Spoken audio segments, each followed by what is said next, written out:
પ્રૌઢ શિક્ષણ પાછળ રાજ્ય સરકાર અને કેન્દ્ર સરકાર દ્વારા ઘણા પ્રયાસો કરવામાં આવ્યા છે, છતાં પણ સરકારને તેમાં ધારેલી સફળતા મળી નથી। ત્યારે શહેરની કેટલીક યુવતીઓએ આવું જ કોઈક બીડું ઉઠાવ્યું છે અને હાલ આ યુવતીઓ પાસે એક બે નહીં પરંતુ 150 જેટલી વૃદ્ધાઓ શિક્ષણ લઈ રહી છે। ત્યારે વરાછાની આ યુવતીઓ અને શિક્ષણ લઈ રહેલી આ વૃદ્ધાઓ અન્ય માટે દિશાસૂચક સાબિત થઈ રહી છે। બોર્ડ પર આ વાક્યો ભણાવતી યુવતીને જોઈ તમને આ દ્રશ્ય કોઈક શાળાનું હશે તેવું મનમાં થતું હશે અને થોડી જ વારમાં તમને અભ્યાસ કરતા બાળકો અને બાળકીઓ જોવા મળશે તેવું તમે માનતા હશો, પરંતુ અહીં તમારી ધારણા ખોટી પડી રહી છે। આ અભ્યાસનો વર્ગ કોઈ શાળા કે કોલેજનો નથી અને અહીં કોઈ બાળક કે બાળકીઓ અભ્યાસ પણ નથી કરી રહ્યા। અહીંયા તો અભ્યાસ કરી રહ્યા છે નાના બાળકોના દાદીઓ। જી હા, અહીં ચાલી રહ્યું છે પ્રૌઢ શિક્ષણ અને આ વૃદ્ધાઓ લઈ રહી છે અહીંયા શિક્ષણ। કેટલા સમયથી તમે અહીંયા ભણવા આવી રહ્યા છો? વર્ષ દિવસથી। તમને કેટલું આવડ્યું છે? બધું આવડી ગયું, કક્કો બારખડી વાંચતા। શા માટે તમે ભણવા આવવાનું પસંદ કર્યું ઘરે બેસવાની જગ્યાએ? એમ થાય કે આપણી આ આટલી ઉંમર થઈ એટલે વાંચવી તો સારું પડે। આપણે કોઈ ગીતાજી આવે તે સત્સંગ કર્યું તો વાંચવાના બધા કીર્તન ભજન વાંચતા આવડે તો સારું પડે। અવસ્થા આપણી થાય બીમારી પડ્યા તો પછી શું કરવું બેઠા બેઠા, પેલી પથારી બેઠા બેઠા વાંચવી તો ખરા। તમે તમારા નાનપણમાં ભણી ન શક્યા અને આજે આ બેનની લીધે તમે વાંચતા લખતા શીખ્યા હા, શીખ્યા। હા, તો એ અંગે તમારું શું કામ, મંતવ્ય શું છે તમારું? ભણવાનું સારું, આપણે તો આ અવસ્થામાં ભણવી તો સારું પડે, બધું કામ લાગે એમ કે શેલી અવસ્થા એ બધું। કેટલા સમયથી ભણવા આવો છો? હું 9 મહિના થયા।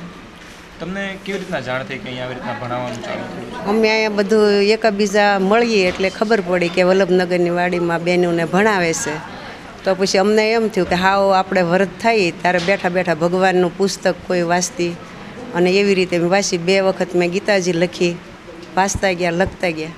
અત્યારે તમને કેટલું આવડી ગયું છે? મને અત્યારે આખી ગીતાજી વાંચતા આવડે છે। તમે નાનપણમાં ભણી ન શક્યા, ન ભણી શક્યા, આ રીતે તમને ભણવાનો લાભ મળી રહ્યો છે, અંગે આપનું શું કહેવું છે? તે અમને બહુ આભાર, અમને બહુ એનો આ ભણાવે છે ને એનો અમને બહુ આભાર મળ્યો।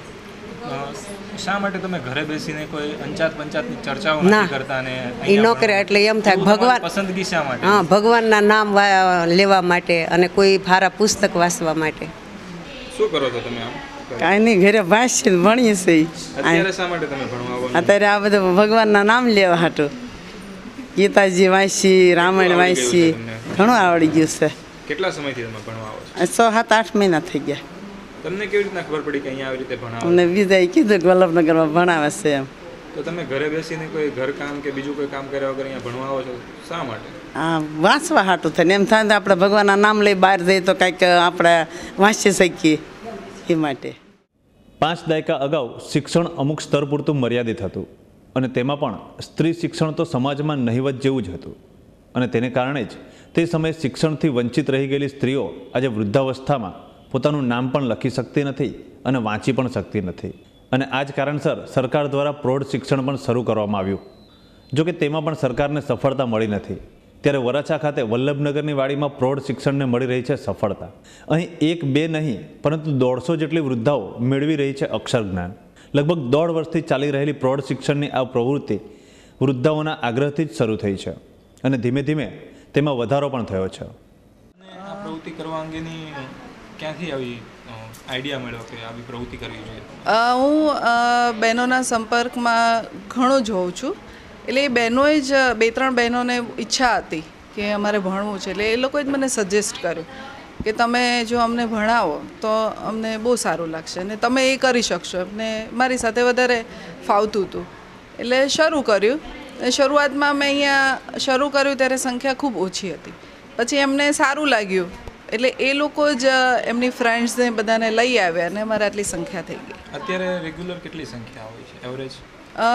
નોંધાયા છે અમારે 140, પણ આવે છે તો 50થી 60 તો રોજ રેગ્યુલર જ છે, કારણ કે ઉંમરના હિસાબે એમને કંઈ તકલીફ હોય એટલા માટે ગેરહાજર હોય, ઘરે નાના નાના બાળકો હોય એમની જવાબદારી હોય એટલા માટે ગેરહાજર હોય। એમને પોતાને ગેરહાજર રહેવું જ નથી હોતું, એમને તો અહીંયા આવવું જ હોય છે, પણ અનિવાર્ય સંજોગોના કારણે ઘરમાં કોઈ વ્યક્તિ બીમાર હોય તો એટલા માટે પણ એ ન આવતા હોય, બાકી આવે છે રેગ્યુલર। મહિનામાં ઘણીવાર બહુ રજાઓ પડે તો પણ પાછા કન્ટિન્યુ કરે છે। શું લાગે તમને 1 વર્ષથી તમે ભણાવો છો તો રિઝલ્ટ કેવું મળી રહ્યું છે આપને? રિઝલ્ટ ઘણું સારું છે। અને ઘણા લોકોને તો અમને પણ એવું લાગતું હતું કે એ લોકો કદાચ ન શીખી શકે પણ શીખી ગયા છે આજે. રોજ એ લોકો આવતા થાય એટલે મહાવરો થાય છે અને ધીમે ધીમે એ લોકો ધ્યાન ન પણ આપે એકવાર તો પણ આવડી તો જાય જ છે. જી, આપના મતે બાળપણમાં લોકો ભણી નથી શક્યા અને અત્યારે એ લોકોને ભણવાનો શોખ, એક ઉત્સાહ છે. હા. તો શું કહેવું છે આપના મતે? લોકોને મંતવ્ય શું આપવું છે આપનું? એ કંઈ પણ વસ્તુ શીખવા માટે ક્યારેય ઉંમર બાધક હોતી જ નથી.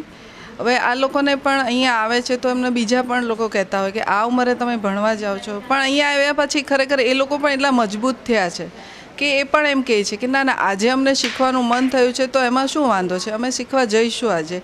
એટલે એક જાતનો એક કોન્ફિડન્સ પણ એમનામાં બહુ સારો દેખાય છે અને એ લોકો એન્જોય કરે છે ખરેખર. નવું નવું વાંચે છે એટલે એમને નવી નવી વાતો જાણવાની મળે અને એ લોકો ખરેખર હવે એમની લાઈફને એક અલગ એંગલથી જોવે છે અને એન્જોય કરે છે આજે. કેટલા ટાઈમથી તમે આ ભણાવવાની પ્રવૃત્તિ કરો છો?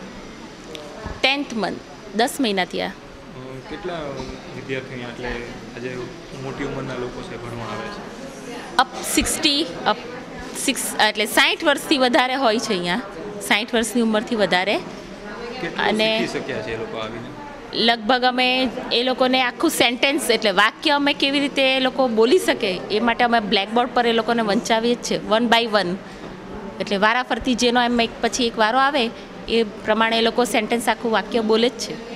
જી, આપના મતે આ લોકોને અત્યારે ભજન કીર્તન કે કોઈ સત્સંગ કરવા છે, આ એક અલગ પ્રવૃત્તિ કરી રહ્યા છે, એમ કે આપનું શું કહેવું છે? એટલે એનાથી અમને મનથી બહુ સેટિસ્ફેક્શન થાય છે.